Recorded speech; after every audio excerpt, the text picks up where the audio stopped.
Muy bienvenido a su programa presentado por la Iglesia Cristiana Quad City en Prescott Valley, Arizona. Yo me llamo Ricardo Vera, soy el pastor del Ministerio Hispano y le invitamos que esté atento porque creemos que tenemos un mensaje muy potente para usted en este día.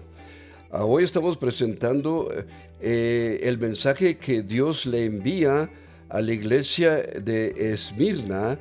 Son 7 mensajes para 7 iglesias que Dios le revela al apóstol San Juan, y creo que usted se va a beneficiar mucho si presta atención a este mensaje que el ángel o Dios le revela a San Juan.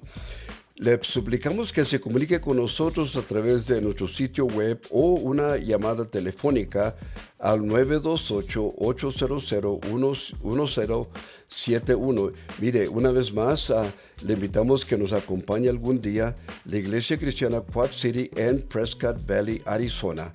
Bendiciones y amén.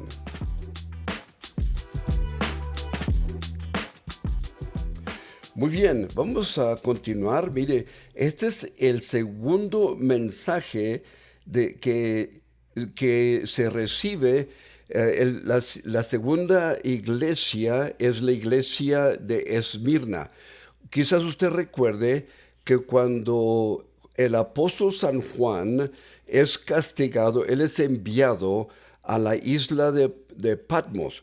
Cuando intentaron matarlo y no lo lograron, entonces él es enviado a esa isla donde él recibe esta revelación. Esta revelación es una manifestación que Dios le da y luego le dice que le escriba a estas 7 iglesias. La primera iglesia fue la iglesia en Éfeso, y cuando Dios le escribe a esa primera iglesia, por supuesto, le da palabra de comendación, pero también le da palabra donde le dice que se recuerde de dónde ha caído, que se arrepienta y por supuesto que regrese a su primer amor. Pero también le da una palabra de promesa. Cuando llega a esta segunda iglesia, también le está dando una palabra de ánimo, porque en este caso, esta iglesia está pasando por mucha persecución y Dios quiere dar palabra de esperanza para esta iglesia. Nada más son 4 versículos y Juan recibe esta revelación para esta iglesia. Ahora, estos hermanos, Esmirna es una iglesia que está en la ciudad conocida como la Corona de Esmirna. Esta ciudad había sido destruida, pero cuando llega Alejandro el Grande, comienza a reconstruirla. Hizo un trabajo tan maravilloso que todo el mundo la admiraba. Llegó a ser conocida como una ciudad muy, muy hermosa. Y quiero decirle que fue construida en un cerro 500 pies de altura, y todo el mundo la veía de lejos y la admiraba. Y de lejos parecía que era como una corona sobre la cabeza de una reina. Y todo el mundo se jactaba como que era una reina muy hermosa.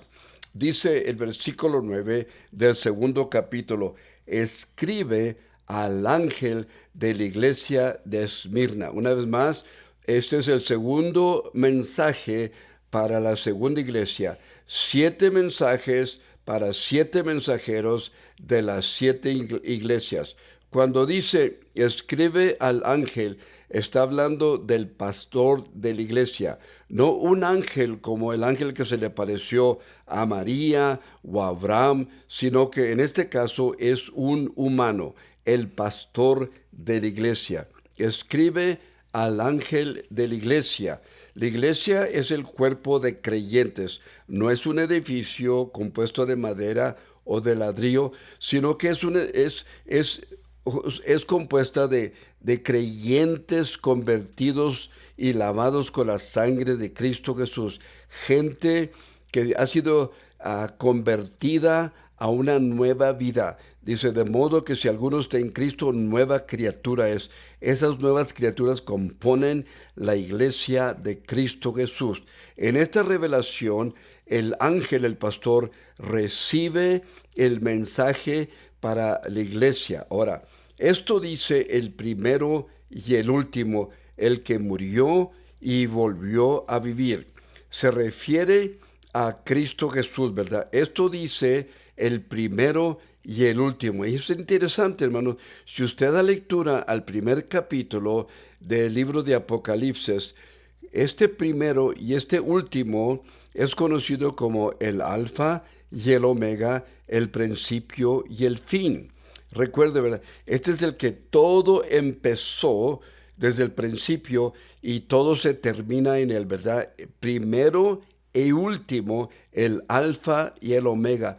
Interesante, porque la vida no tiene significado, no tiene sentido sin esta persona llamada y conocida como Cristo Jesús, el que murió y volvió a vivir. Usted recuerda, ¿verdad?, que este Cristo vino a este mundo a buscar y a salvar lo que se había perdido. Cuando la Biblia nos enseña que Jesucristo nació de una virgen, caminó en este mundo por 30 años y a la edad de 30 años empieza a predicar y a la edad de 33 fue crucificado en un madero y murió, fue sepultado y al tercer día resucitó, ¿verdad? Dice, murió por nuestros pecados, derramó su sangre para lavarnos de nuestro pecado. Dice primera de Juan, capítulo 1, verso 7, que la sangre de Cristo nos limpia de todo pecado. Cuando Él murió, dice la Escritura, fue sepultado y al tercer día resucitó. Nosotros creemos en un Cristo no que está clavado en la cruz. Él fue clavado en una cruz, pero ya no está en la cruz. Él fue sepultado, pero ya no está en una tumba. Él vive, Él resucitó, y porque Él vive, nosotros creemos que tenemos vida, y no solamente vida, pero vida eterna. Dice la Escritura que la persona que cree en Él tiene vida eterna. Ahora, y es interesante, esa ciudad en un tiempo fue conocida, Esmirna fue conocida como una ciudad que había muerto. Y Jesucristo también reconoce a esa ciudad como una ciudad que había muerto, pero que volvió a vivir. Alejandro el Grande usa esa frase, esa ciudad ha muerto, pero ha revivido. Alejandro el Grande la volvió a reconstruir. Ahora dice, esto dice el primero y el último, el que murió y volvió a vivir. Pero en este caso se refiere a la misma persona de Cristo Jesús, mi Salvador, y ojalá que sea tu Salvador también. Y el verso 9 dice de esta manera, conozco tus sufrimientos y conozco tu pobreza. Cuando una persona en Esmirna se convertía a Cristo, de pronto se encontraba en conflicto. Y le digo por qué. Porque el César, cuando esta persona se encontraba con creyentes, obligaba a los creyentes que doblaran las rodillas y lo confesaran como Señor y como Dios. Y los creyentes, por supuesto, tenían creencia en solo un Dios todopoderoso. Y toda persona que no confesaba a César como Dios, por supuesto, se encontraba en conflicto con él. Todos los creyentes sufrían porque no se rendían al señorío del César y se les quitaban, por supuesto, todas sus posesiones, sus riquezas, sufrían, ¿verdad?, en la sociedad, no se les daba su estatus, su lugar, su prestigio, su familia sufría, no se les daba oportunidad en la comunidad. Y Cristo le dice, yo conozco tus sufrimientos. la gente los veía como menos, ¿verdad? Los clasificaban como perezosos, pero no es que eran gente perezosa, o que eran gente este, ignorantes, sino simplemente que eran gente menospreciadas porque no doblaban la rodilla ante el César. Ahora, conozco tus sufrimientos. Y dice, y tu pobreza. Eran pobres según la comunidad o la sociedad, simplemente porque se les quitaba todo. Pero dice Jesucristo, sin embargo, eres rico. Ahora, una persona puede tener todo lo que este mundo les puede ofrecer y aún ser pobre. Pero si una persona tiene a Cristo, aun cuando no tenga nada según el mundo, esa persona es rica. Jesucristo le dice, ah, sin embargo, eres rico. Cuando una persona tiene a Jesucristo y le conoce como único y suficiente Salvador, es la persona más rica, porque la riqueza que tiene es vida eterna. La riqueza que conoce es una vida en abundante. La riqueza que conoce es una esperanza bienaventurada. La riqueza que conoce es una paz, ¿verdad? Una paz a que el mundo no conoce. Y es interesante, aun aunque estos creyentes sufrían mucho y estos creyentes se veían en pobreza según el mundo, estas personas eran ricas. Dícele Cristo, conozco tus sufrimientos y tu pobreza, sin embargo, eres rico. Ahora, sé cómo estas gentes están hablando mal de ustedes y estas gentes que se clasifican como judíos, pero no lo son, ¿verdad? Pero pues solo son una sinagoga de Satanás. Interesante, ¿verdad? Ahora, la gente de la nación judía eran exentos de pagar impuestos, ¿verdad? Al César, simplemente porque se les había dado esa excusa simplemente porque eran religiosos, eran exentos con la etiqueta religiosa.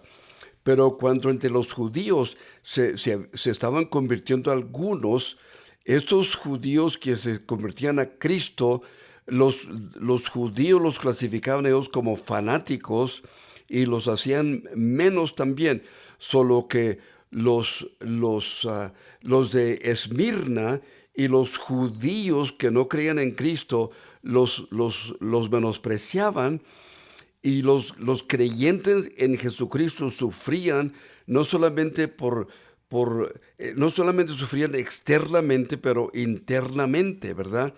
Y una persona pueden hacer muchas cosas por nombre, pero Dios conoce el corazón de ellos. Pues solo son una sinagoga de Satanás, dice Cristo. Se pueden decir que son algo, pero Jesucristo conoce el corazón de ellos. Pues solo son una sinagoga de Satanás. Increíble, una sinagoga. Ahí se juntan, pero no son de Dios, son de Satanás. Y les dice en el versículo 10, no tengas miedo de lo que estás por sufrir. Iban a sufrir mucho, estaban sufriendo mucho porque ahora eran seguidores de Cristo Jesús. Ahora, es cierto, el miedo es una emoción, es una realidad, ¿verdad? Y todo el mundo siente miedo en una ocasión a otra. Y el miedo sí tormenta, es una realidad. Pero la Biblia dice en Primera de Juan, el capítulo 4, verso 18, el perfecto amor echa fuera el temor. Solo que aquí está el consejo que la Biblia nos da. Acércate a Dios, confiesa a Cristo como Salvador y vas a conocer un amor sin igual. Y ese amor perfecto que Dios te hace conocer y te ayuda a conocer, va a poner tus emociones en control, va a poner tus emociones en check y ese amor va a saturar tu corazón y tu mente y va a servir como una anfitrión. Y en lugar de que el miedo te tormente, el perfecto amor va a echar fuera el temor y vas a conocer un amor que sobreempuja todo entendimiento humano.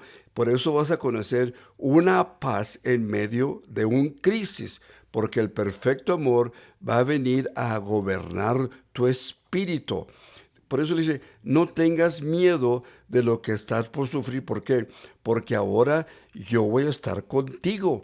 Y si Dios con nosotros, ¿quién contra nosotros? Ahora, cuando algo suceda, puede ser que Dios te saque de ese apuro o puede ser que Dios permita que pases por esa prueba o esa crisis. Si Dios permite que tú pases por esa crisis, Él te va a dar la fortaleza y Él te va a dar la paz porque Él promete estar contigo.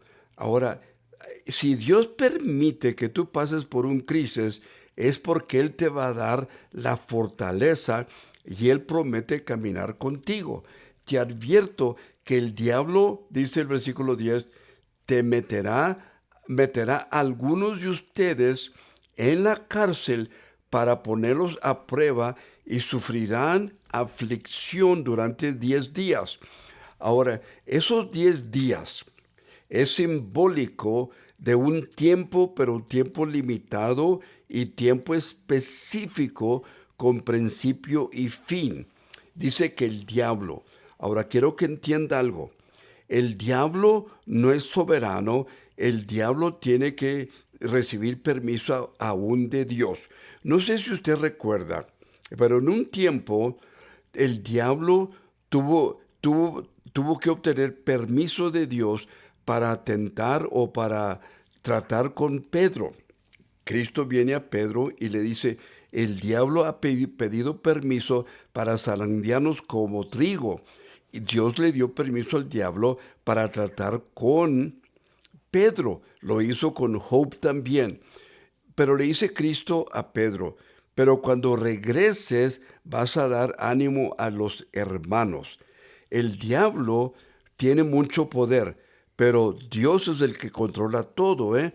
Le dice Dios a Juan que le diga a los hermanos de Esmira, te advierto que el diablo meterá a algunos, ahora no a todos, pero a algunos.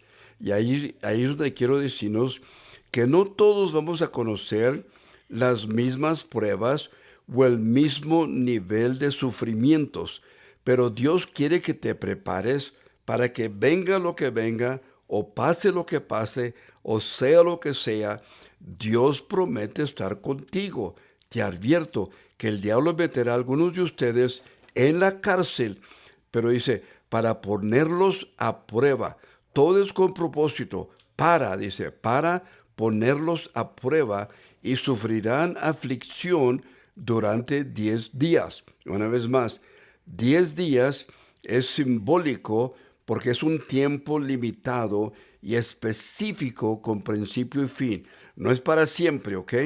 Sé fiel, dice Cristo, sé fiel hasta la muerte y yo te daré la corona de vida. No quiere decir que la prueba te va a llevar a la muerte, pero sí dice, sé fiel hasta la muerte. Si se requiere que la prueba te lleve hasta la muerte, se dice, tú sé fiel hasta la muerte. Y si acaso es hasta la muerte, yo te daré la corona de la vida. Ahora, en Esmirna, esa ciudad era conocida como la corona de Esmirna, pero la corona de Esmirna era temporal. Y la corona que Dios promete a los creyentes no es temporal, es eterna. Dice, te daré la corona de vida. Solo que mi hermano y mi hermana, si tú te encuentras pasando por algún tipo de prueba, pasando por alguna crisis, sufriendo a algún tipo de cosa, ¿verdad? Yo quiero decirte, cobra ánimo, porque el Señor que está permitiendo que tú pases por esa crisis, esa prueba, ese sufrimiento, uno, está contigo, y dos, Él promete darte la corona de vida. Solo que adelante, cobra ánimo. Él conoce tu sufrimiento. Él sabe que estás pasando por un tiempo de pobreza, pero no eres persona pobre, tú eres rico porque Él está contigo. Tienes lo que tú necesitas porque tienes a Cristo, al que vive y ha resucitado. Ahora, el versículo 11. El que tenga oídos, que oiga lo que el Espíritu dice a las iglesias. El que salga vencedor no sufrirá daño alguno de la segunda muerte. Ahorita voy a hablar de la segunda muerte, pero primero quiero decirle cómo usted puede salir vencedor. Ahora, la Biblia dice que tenemos un pasado. La Biblia dice que todos somos pecadores. Pero la Biblia dice que si tú confiesas a Cristo como tu Salvador, Él perdona tus pecados y tu pasado queda sepultado. Dice la Escritura, por cuanto todos pecaron y están destituidos de la gloria de Dios. Dice, porque la paga del pecado es la muerte, mas la dádiva de Dios es vida eterna en Cristo Jesús.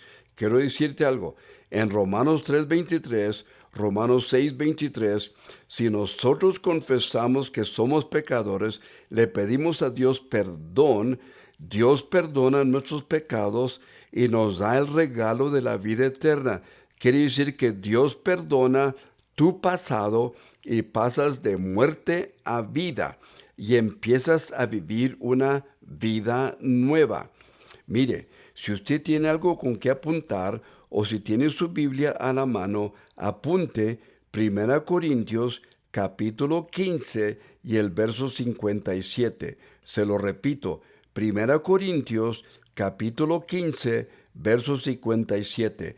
Este es el texto que le debe confirmar que usted puede ser un vencedor. Usted puede tener la victoria. Si todavía no ha confesado a Cristo, aquí está como usted puede ser una persona vencedora. Dice, el que salga vencedor no sufrirá daño alguno de la segunda muerte. 1 Corintios 15, 57 dice, mas gracias sean dadas a Dios que nos da la victoria por medio de Cristo Jesús, Señor nuestro. Ahora, quiero que piense ese texto. Mas gracias sean dadas a Dios que nos da la victoria por medio de Cristo Jesús, Señor nuestro. Piénselo. Mas gracias sean dadas ¿a quién? Mas gracias sean dadas a Dios. ¿Y qué hace Dios? Nos da la victoria.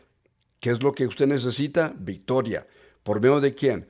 No es por obras, no es por dar dinero, no es por el bautismo, no es por ser miembro de la iglesia, no es por ser mejor que alguien más, es por medio de Cristo Jesús. Se trata de confesar a Cristo como tu único y suficiente Salvador. Lo que tú necesitas es invitar a Cristo a tu corazón.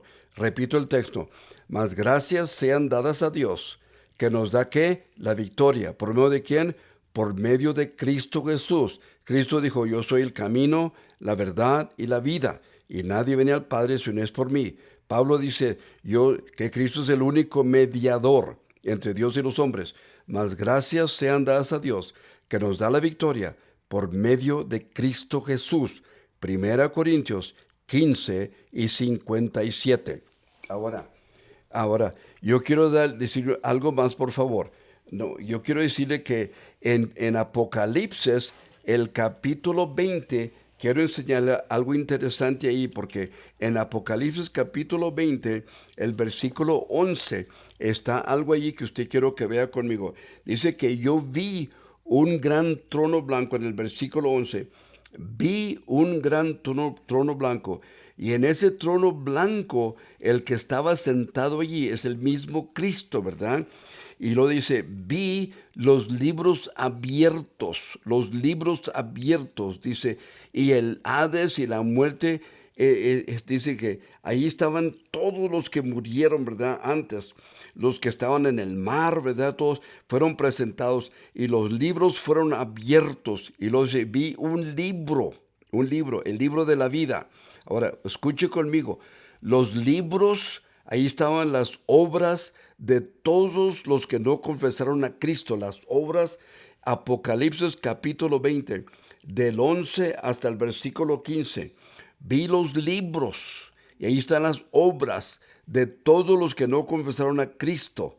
Y lo vi el libro, se pasa de libros y las obras de aquellos que no confiesan a Cristo. Y vi el libro. ¿verdad? Y aquellas personas que sí confesaron a Cristo, ¿verdad? La diferencia, el libro de la vida, uno, libros de la vida, los libros, ¿verdad? De aquellos que no confesaron a Cristo. Entonces, los que no confiesan a Cristo están en los libros. Y esas personas son arrojados al lago de fuego. Y el versículo 15 dice, y aquel cuyo nombre, el versículo 15, aquel cuyo nombre no es hallado en el libro de la vida, es lanzado arrojado al lago de fuego. El que no fue hallado, aquel cuyo nombre no es hallado en el libro de la vida, es lanzado al lago de fuego, que es la segunda muerte.